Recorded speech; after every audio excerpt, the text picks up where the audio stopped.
Olá pessoal, tudo bem?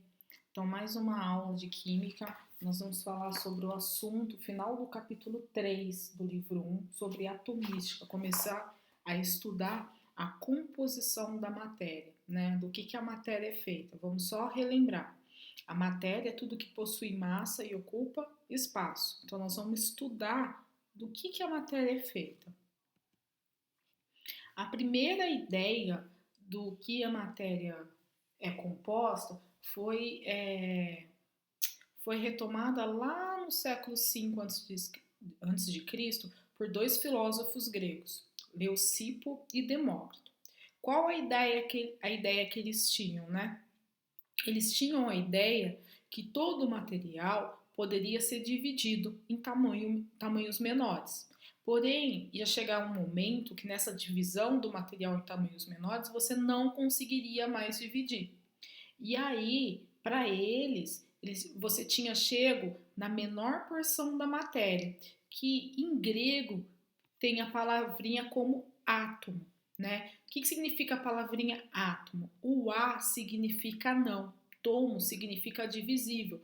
Então, a menor porção da matéria, segundo o conceito de Leucipo e Demócrito, é não divisível ou indivisível. Né? A gente vê aqui a representação, que você tem uma pedra maior, aí ela é dividida em pedaços menores, ela é dividida em pedaços menores ainda. E aqui eu não consigo mais fazer a divisão. Então, segundo Leucipo e Demócrito, aqui você tinha o átomo que constitui a matéria pedra. Aqui tem uma charge, né? Leucipo, o que acontecerá se dividirmos continuamente a matéria? Ora, Demócrito, na minha opinião, chegaremos a uma partícula indivisível, ou seja, o átomo. Então, qual a ideia que eles propuseram para a composição da matéria? A matéria é formada por partículas muito pequenas, indivisíveis. Aproveitando essa ideia, em 1808, John Dalton propôs a sua teoria, que foi foi muito utilizada, empregada, né? A teoria de Dalton deu para comprovar a teoria, as leis ponderais, a teoria de Lavoisier e a teoria de Proust, que nós já estudamos no início do capítulo. Dalton propôs uma teoria atômica com bases nas ideias defendidas por Leucipo e Demócrito e através de vários experimentos que ele realizou a partir das reações químicas. O que o John Dalton, em 1808, defendia? Que os átomos eram maciços, eram os constituintes da matéria, e eles eram maciços. O que significa ser maciço? Pensa numa bolinha de gude. Você pega assim, você estala o dedo nela, ela é maciça, ela é dura. E contém uma forma esférica. Por isso esse modelo ficou conhecido como bola de bilhar. Então, quando a gente fala de um modelo científico, o modelo científico nada mais é do que uma ideia, uma representação de uma ideia, que não necessariamente representa um fato real, um fenômeno real, mas naquele momento que ele foi proposto, ele é aplicável, ou seja, ele consegue explicar os fenômenos que até então se conheciam, né? A situação que eles tinham conhecimento. Então, como qualquer modelo, é necessário a representação dele, né? Porque senão ele cai no vazio. Se eu não consigo representar a minha ideia cai no vazio. Então, para Dalton, representar os átomos, que seriam a menor porção da matéria, ele escolheu o modelo de esferas. Então, os átomos eram maciços e esféricos. Para ele, átomos de um mesmo elemento químico eram iguais. Então, aqui vocês estão vendo, ó, hidrogênio, oxigênio e bromo. Eles sabiam que a composição da matéria não era igual em si, mas há diferenças, né, entre os materiais. Então, ele acreditava que existiam átomos diferentes. E o conjunto desses átomos diferentes, ele chamou de elemento químico. Né? E a representação desses átomos por esferas não poderia ser igual, porque esses elementos químicos não eram iguais. Então, por exemplo, aqui ó, o átomo de hidrogênio, ele representou uma esfera menor e um tom terra, um tom pro marrom. O átomo de oxigênio já é uma esfera maior em relação ao hidrogênio e vermelho. O átomo de bromo, uma esfera maior ainda em relação ao oxigênio e hidrogênio e rosa. Então ele estava dizendo aqui que átomos diferentes também tinham tamanhos diferentes, né? E eram formados por elementos químicos diferentes. Então, átomos do mesmo elemento são iguais, átomos de elementos químicos diferentes são diferentes entre si. Ele afirmou que substâncias simples são formadas por átomos iguais e substâncias compostas são formadas por átomos diferentes. Então, o modelo de Dalton, ele consistia em que a matéria, a menor porção da matéria, era chamada de átomo, que era representado por esferas indivisíveis. Eu não consigo dividir. Então, se eu usar a teoria atômica de Dalton e associar com a lei de Lavoisier, né, a teoria atômica de Dalton ela se encaixava direitinho na lei de Lavoisier, ela conseguia explicar essa lei.